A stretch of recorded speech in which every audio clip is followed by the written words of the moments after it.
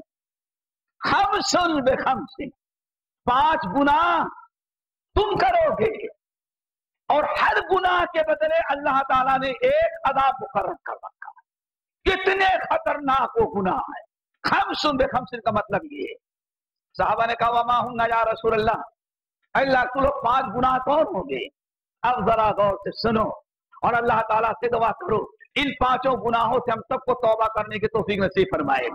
سب سے پہلا گناہ ما نقض قوم العہد الا سلط علیہم عدوہم، اللہ تعالیٰ کسی قوم سے کچھ وعدہ لیتا ہے اور اس قوم کو دنیا کے اندر قوت اور طاقت اور عزت اور حکومت اور سلطنت سے نوازتا ہے، لیکن جب اللہ تعالیٰ انہیں یہ نیکیوں یہ ساری چیزیں دیتا ہے تو ایک وعدے کے تحت، کس کے تحت؟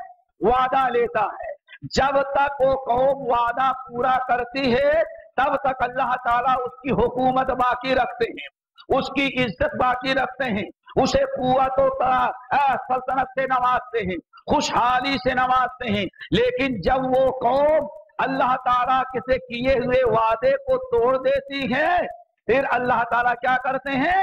اب ذرا غور سے سنو، ما نقض قوم العہد الا سلط علیہم عدوہم، ایک قوم جس کو اللہ تعالیٰ عزت دیا، حاکم بنایا، بادشاہت عطا کی، حکومت و سلطنت، عزت مال و دولت سرداری عطا کیا، پورے ملک کے ساری قومیں ان کے سامنے سر جھکائے رکھتی تھی، ان کی اطاعت و فرما برداری کے لیے گردنیں جھکاتی تھی، لیکن جب انہوں نے اللہ تعالیٰ کے وعدے کو توڑ دیا، اللہ تعالیٰ کے عہد کو توڑ دیا تو اللہ نے کیا کیا؟ سلط علیہم عدوہم، اللہ تعالیٰ نے دشمنوں کو ان کے اوپر مسلط کر دیا۔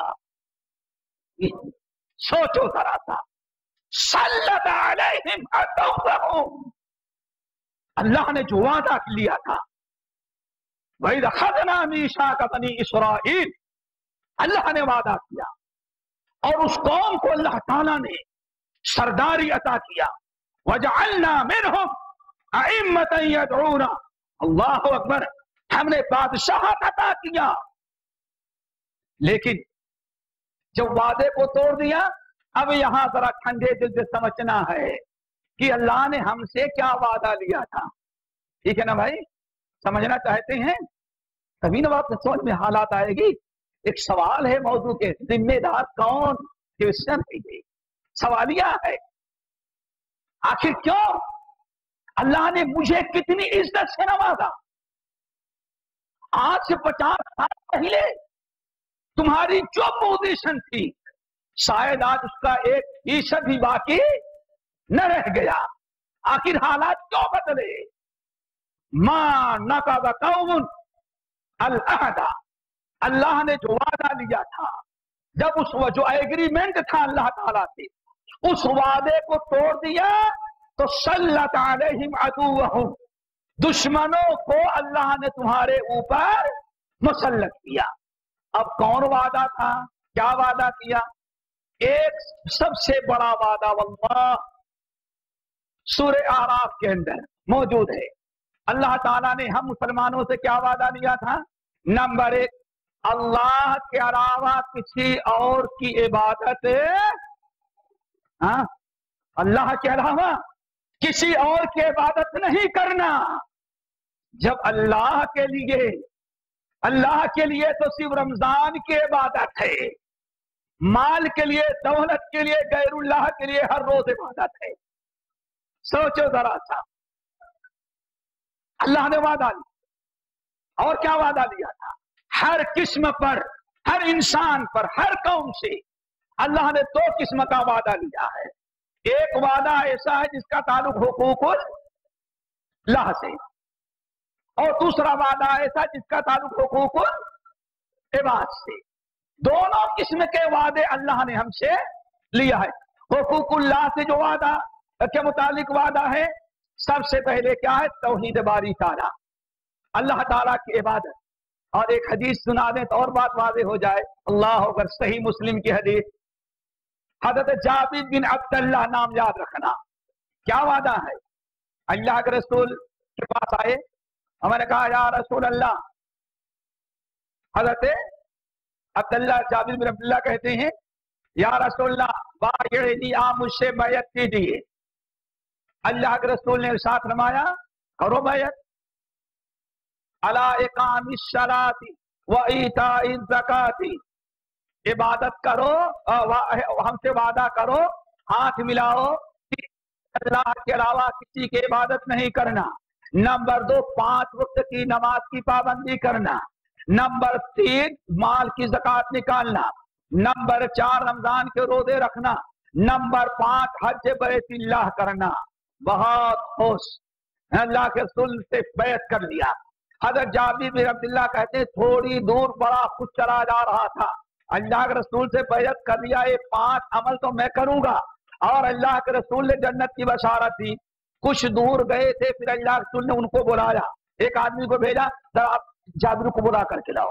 حضرت جابر پھر آئے، کہنے لگے یا رسول اللہ آپ نے کیوں بلایا؟ فرمایا تم سے میں نے کیا بیعت کیا؟ یا رسول اللہ آپ نے مجھ سے بیعت کیا علی شہادت اللہ الہ الا اللہ وانک رسول اللہ واقام الصلاۃ وایتاء الزکات وصیام رمضان وحج البیت۔ آپ نے فرمایا ہاں ہم نے ان تمام چیزوں پر بیعت کیا، وعدہ لیا، اگر تم اس وعدے کو پورا کرو گے تو جنت میں جاؤ گے، لیکن ایک اور بات ہے، ہم یہ بیعت تو کیے لیکن ایک شرط رہ گئی ہے، اس ایک شرط کو پورا کرو تب ہم بیعت کریں گے، ورنہ بیعت کو ہم توڑ دیں۔ اللہ اکبر، سوچو ہم نے اللہ سے کتنے وعدے کیے، اللہ کے رسول سے کتنے وعدے کیے۔ آپ نے فرمایا اگر وہ میری شرط مانتے ہو، قبول کرتے ہو، تب تو بیعت قائم، ورنہ اسی وقت بیعت ٹوٹ گئی۔ میرے بھائیو، توحید پر، سنت پر، اقامت صلاۃ پر، ایتاء زکات پر، صیام رمضان، ارکان خمسہ پر تو بیعت ہو چکی ہے، اب کون سی شرط باقی رہ گئی؟ اب ذرا سنو، آپ نے فرمایا، جابر نے کہا تو کیا شرط ہے؟ آپ نے فرمایا یہ 5 ارکان پر ہم نے جو تم سے بیعت لیا ہے، تم سے وعدہ لیا اور جنت کی گارنٹی دی ہے، ایک شرط قبول کرو۔ یا رسول اللہ وہ شرط کیا ہے؟ آپ نے ارشاد فرمایا وَالنُّصْحِ لِكُلِّ مُسْلِمٍ، یہ 5 چیزیں جس پر ہم نے وعدہ کیا ہے یہ کب کب قبول کی جائیں گی؟ جبکہ تم وعدہ کرو ان 5 باتوں پر عمل کرنے کے ساتھ ساتھ ہر مسلمان بھائی کے تم خیر خواہ بنو گے۔ یہ وعدہ ہے، آج ہم کتنے وعدے پورے کر رہے ہیں۔ ایک اور بہت بڑا وعدہ قرآن پاک کے اندر ہے، لَتُبَيِّنُنَّهُ لِلنَّاسِ، اے لوگو تم سے وعدہ یہ ہے کہ اپنے پاس پڑوس ملنے جلنے والوں کے سامنے ہمیشہ اللہ تعالیٰ کی نازل کردہ ہر حق باتیں لوگوں کو بتاتے رہو گے۔ ہم نہیں سمجھتے کہ 1000 سال میں ہم نے کتنے اس ملک کے باشندوں کو اسلام کی دعوت دی ہے اور کتنا ہم نے پیغام پہنچایا۔ ابھی برطانیہ میں تھا، یہ ہیلی فکس ہے، یہ تقریباً جولائی کی آخری تاریخ سنڈے کو، تو میں نے ایک واقعہ بتایا، لوگوں کو بڑا اس پر حیرت ہوا۔